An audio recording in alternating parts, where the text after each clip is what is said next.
And with the deity also, like you don't need to force yourself, like do your devotional practice where you do feel you can connect. And I think the more you like understand, like the more you understand the deities, what they really represent. It's like when you have get to know somebody, like you don't trust them first, but then you get to know them. And in the same with these deities, they're representing these different aspects that are very desirable or conducive so that I can spiritually grow. So if I need more compassion, more patience, okay, I have Bhumi Devi, because I can project on Bhumi Devi compassion and patience. She has it all already. I'm in the process of owning up compassion and patience. So I have a relationship to her, because as I admire, so I become. And so I don't have it yet, but then I have Bhumi Devi in my life who can give me that patience and compassion.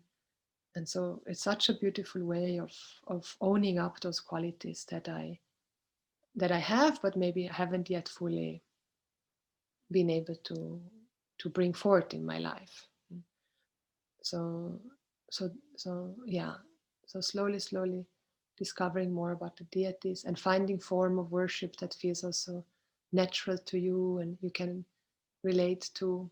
Doesn't have to be in that traditional way. It can be, but you can also like being in nature and do your own pujas, right? So the meaning is that you can bring out the magical child and see that it's all Ishvara, it's all magic, it's all a sacred play. And I propitiate you, you propitiate me, like the sun gives me light. I say thank you to the sun. Because of the sun I can see, because of the air I can feel. I say thank you to the air. What can I do for the air? I can really do anything for the air. The air doesn't need anything, but I can offer an incense to the air just to show I don't take you for granted.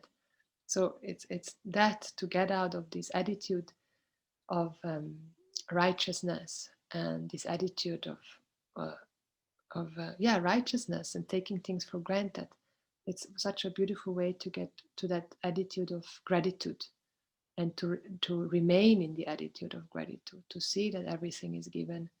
It can be taken from me any moment. And so that even when I feel like there's nothing I can do or give to the world, that's not true. I can always do a puja. There's always a way I can express my love. And sometimes there's nobody to receive my love because people are in pain or in hurt, and then they don't have a love container, but you still want to express your love, so you don't have to keep it in.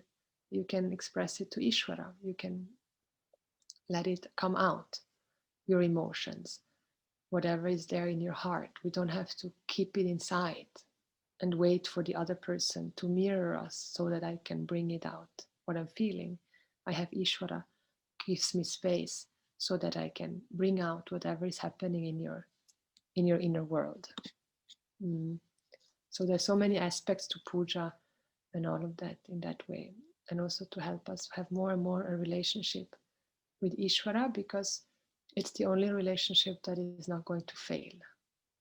And it's really the only relationship that can really understand me. Like no person can really understand me. And all we want is to be understood. So as an emotional being, I need to have somebody who understands me